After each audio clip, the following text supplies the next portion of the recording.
Hello, everyone. Hi, I'm Melissa. I'm Danny. And this is We Talk Anime. So today we're talking about our top kind of anime or items in anime that we dislike. Yeah.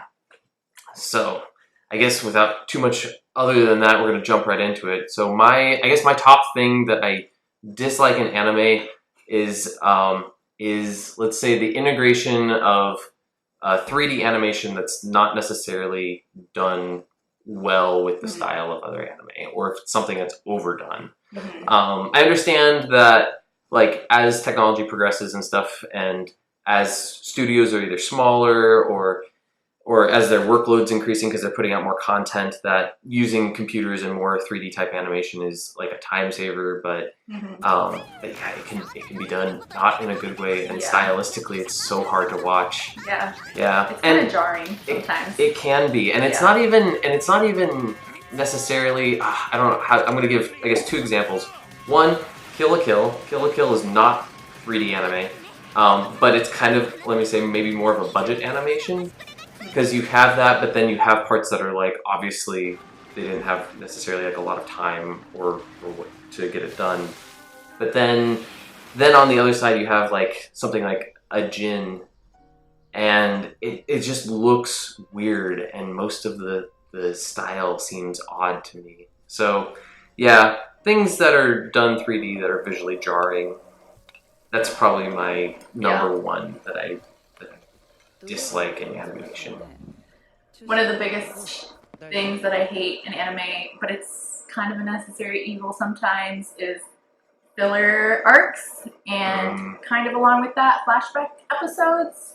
And with filler arcs, that's when, or at least I think it's when, the show catches up to the author who's writing the manga, and we've kind of caught up to him, but it's in syndication. It's expected to run every week. Like One Piece, it's like every week new episode, and so they're like trying to get new content, but the writer hasn't quite released it yet or whatnot, and so they can just do these kind of filler arcs that aren't really progressing the story necessarily. That makes sense. It's not as interesting, maybe not as funny, doesn't really feel like the same work was put into it, And so it's just like, okay, like how many episodes of this are we going to see before we get back to the main story? It's usually like they go on this little side quest, and then come back. And also flashback episodes. I feel like One Piece is kind of notorious for these, where you'll go through a section of episodes where there's basically no new content. It's just maybe 5 minutes of a character going, remember when, and then the whole episode is just like flashbacks. It's all content that you've seen. It's just like, yep, I've seen that. So, yep, I've seen that. With One Piece, it's like, I'm using that as a prime example, but it kind of makes sense because, we're into the 800s now, and like some people haven't watched everything. So it is helpful for them to see that, but for people like me that watched every single episode, and they do multiple times of flashbacks of the same thing, every 100 episodes or so, whatever. It's just like, oh my gosh, like when are we gonna get to something new? And they'll do flashbacks within a flashback. That's fun.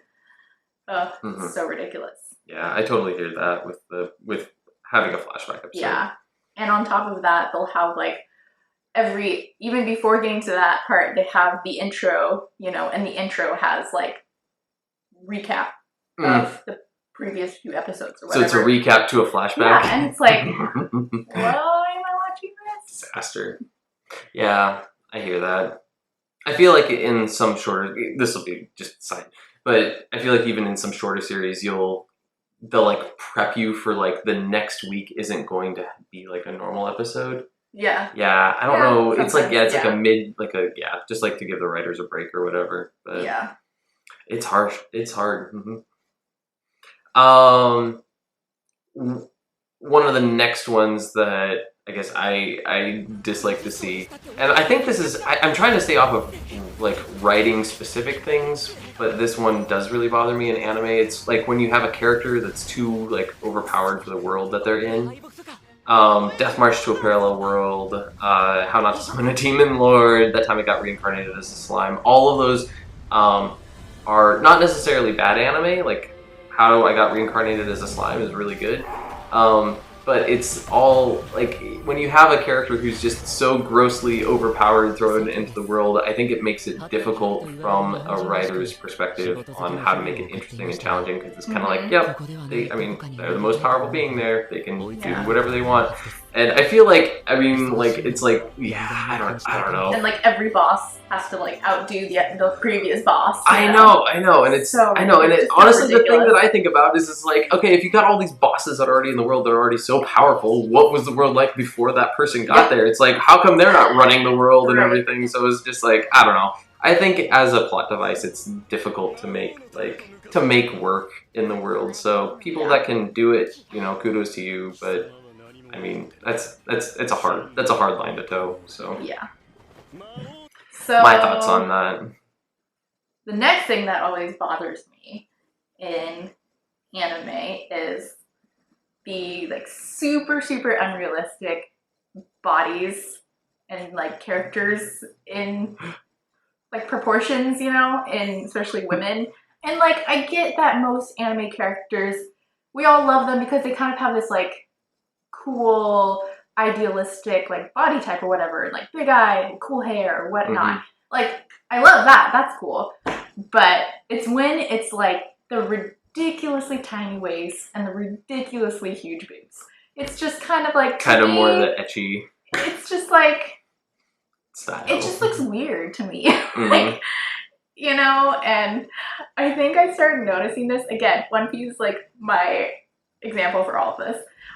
But Nami and Robin, who are kind of the two of the main female leads in the show, I feel like their body proportions have morphed like over all these seasons, and it's gotten like more and more ridiculous. That'd be really interesting. Maybe we'll try to find like a comparison clip at the beginning and then at the end. They were always, the like skinny but curvy.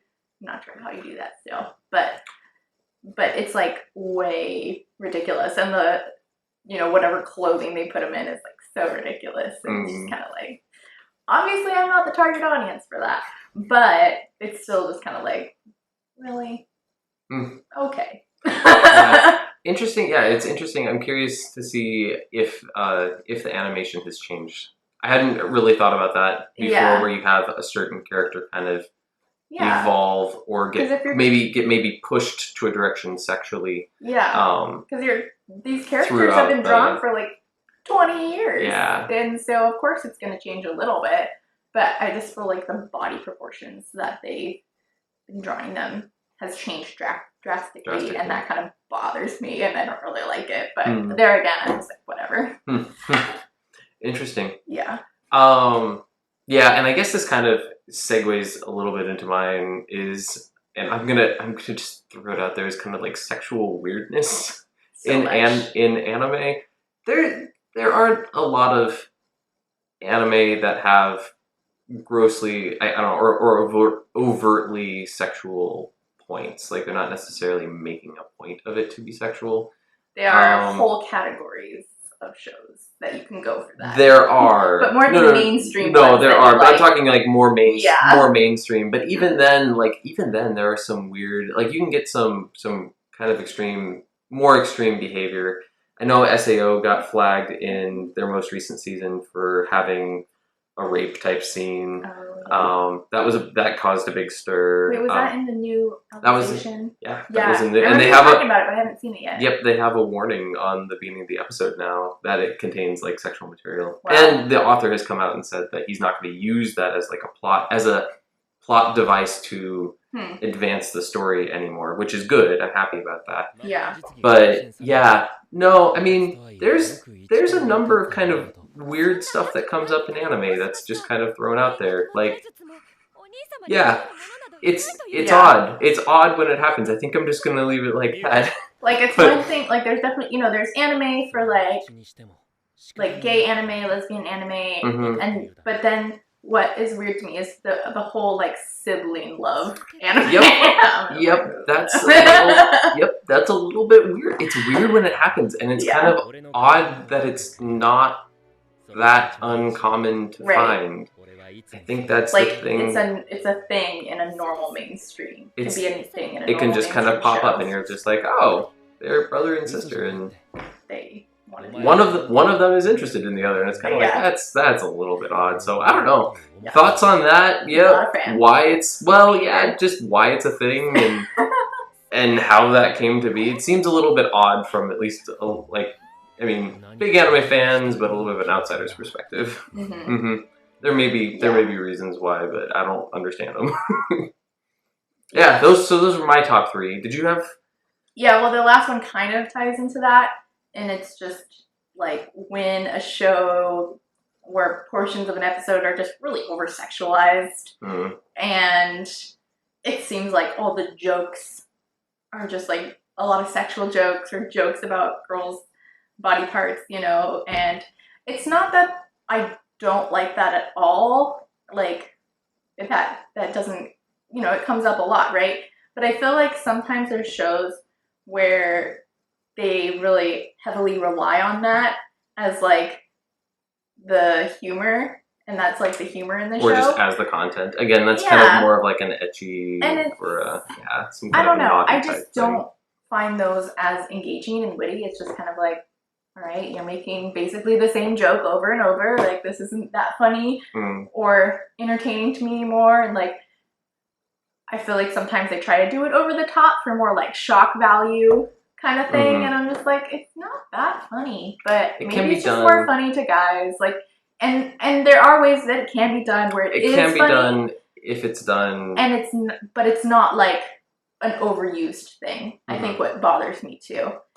And also, there's like, I was watching Nisekoi, I think, and which I don't really like that show that much. I like the premise, and the premise is fun.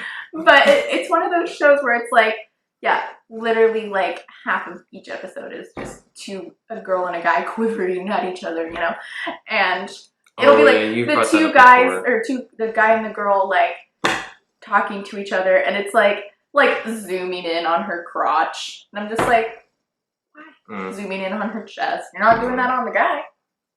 And it's not even like he's like thinking in his head and making commentary about it. It's like they're talking about something else and they're zooming in on that. It's like, what? Don't watch How Not to Summon a Demon Lord. That is basically all that show has to offer. A lot of the shows that Danny has recommended to me have that aspect to it that I don't like as much. Yeah. And it kind of ruins the good parts for me. Yeah. I think we have different... It's just not as we have different tolerances for these I think things. It's a tolerant thing. And just like, oh, there's other things that are funnier to me. And there again, it's like One Piece has, sexual kind of humor and stuff. And like I said, Nami and Robin are like fairly over-sexualized in their body. But I still feel like the main show doesn't have that throughout the whole thing, every episode. So that's better. Yep. So, I don't know. I guess a sum up is... Oh man, I don't even know a sum up on that. Yeah, not over-sexualized characters, normal animation, like, we love creativity. Interesting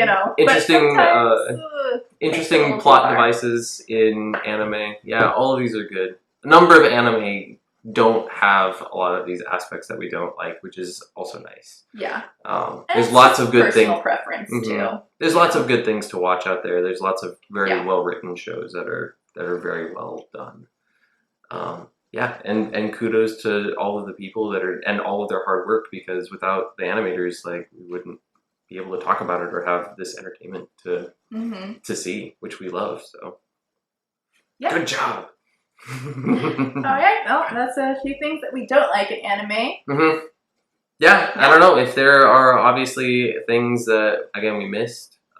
Please, like, I'm sure there's a lot of things that it's gonna like that we like. I know it's true. It's gonna be like a hard thing. That helps you understand the type of anime that we like to watch. And probably maybe a little bit more of our perspective on how we talk about anime in the future. Yeah, so that may be a good baseline to work from. Yeah. All right, we'll see you in the next one. Yep. Bye. Have a good one.